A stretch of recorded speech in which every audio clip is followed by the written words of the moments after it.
Welcome to Glamour Tracks, where we honor the legends who shaped the sound of our generation. In today's episode, we present one of the most talented artists the world has ever known. This is more than music. This is a legacy. And if their journey ever inspired you, make sure to give this video a thumbs up and subscribe to join us in keeping their story alive. TUPAC Shakur was born into revolution. In the heart of Harlem, 1971, his mother, Afeni Shakur, held him close, a baby born into struggle, legacy, and purpose. Afeni wasn't just a mother. She was a fighter, a former Black Panther. Her books whispered revolution and resilience. These pages would shape a young mind. From the concrete jungle of Harlem to the raw rhythm of Baltimore, TUPAC moved again. A child watching the world, learning its language. There, he found his stage.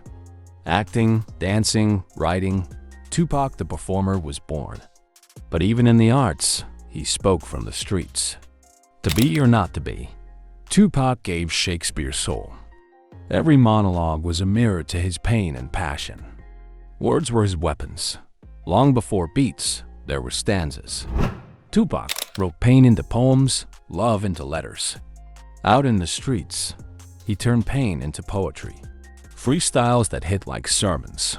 TUPAC was preaching truth before anyone knew his name. The West Coast called. California meant opportunity, chaos, and the start of his rap career. The journey was just beginning. His first taste of fame came through the funky rhythms of Digital Underground. Backup dancer, then guest verse. TUPAC was inching toward the mic. It wasn't just a feature, it was a warning. TUPAC stepped onto the scene with charisma and hunger. The world had its first taste. The track wasn't about clubs or money. It was about a girl, a tragedy, a broken system. TUPAC made pain mainstream. TUPACalypse Now dropped like a grenade. Controversial. Raw. He wasn't just rapping. He was reporting. In front of mics and megaphones, TUPAC called out injustice. Police brutality, racism, poverty. Nothing was off limits. Fame brought friction. An altercation turned into headlines. TUPAC's rebellion became real. A louder, bolder album. The beats hit harder. The message even more raw. TUPAC wasn't backing down. The system pushed. TUPAC pushed back. He became the face of anti-establishment rage, and the consequences followed. November 1994. TUPAC took 5 bullets, betrayed, bleeding, still alive, still furious, convicted, sentenced. TUPAC's freedom vanished, but his voice? Louder than ever. From prison, he studied war, philosophy, power. This wasn't downtime. This was transformation. Suge Knight offered freedom for a price. TUPAC signed. The next chapter was blood red. Out of prison, into chaos. Fans cheered. Cameras flashed. The storm had just begun. 3 albums, hundreds of tracks. TUPAC became a machine, spitting verses like lifelines. The feud went public. TUPAC and Biggie. Brothers turned to rivals. Bullets behind bars. The diss that changed everything. TUPAC unleashed venom, and the game changed overnight. Bloods, Crips, paranoia, loyalty. TUPAC wasn't just rapping about the streets. He was living in the war zone. Despite it all, he was a star. Juice, poetic justice. TUPAC on the big screen was electric. The walls were closing in. Enemies everywhere. Trust, gone. Only the mic remained. A double album. A thunderstorm of truth, rage, and survival. TUPAC's magnum opus. September 7th, 1996. A fight at the MGM. A moment that triggered the final act. TUPAC jumped into Suge Knight's car. Music playing. Windows down. Unaware of the gunfire that awaited. At the intersection, a black Cadillac crept up. No words. Just bullets. 4 bullets hit him. Chaos. Screams.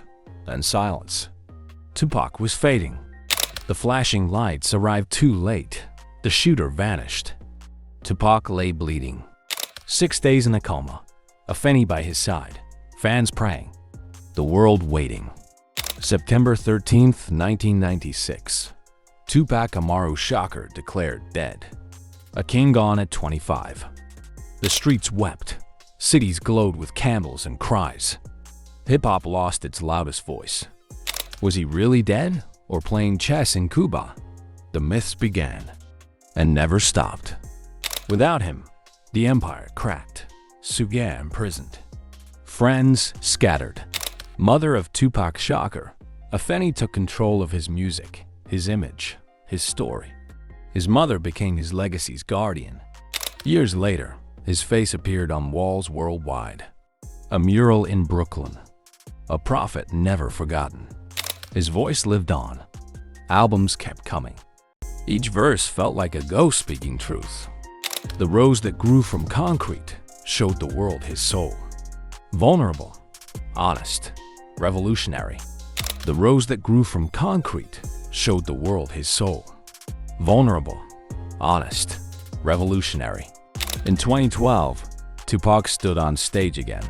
A hologram. A digital resurrection. Kendrick Lamar, J. Cole, every conscious rapper still hears Tupac in their pen. His life made it to theaters. Imperfect, but powerful. His story demanded to be told. In 2016, Afeni joined her son. The fire she lit now burns in fans worldwide. Tupac Shakur BLVD, a name etched in concrete. Proof he was real. From LA to South Africa, fans gather. Tattoos, tears, boomboxes. Still mourning, still celebrating. His message echoes through time.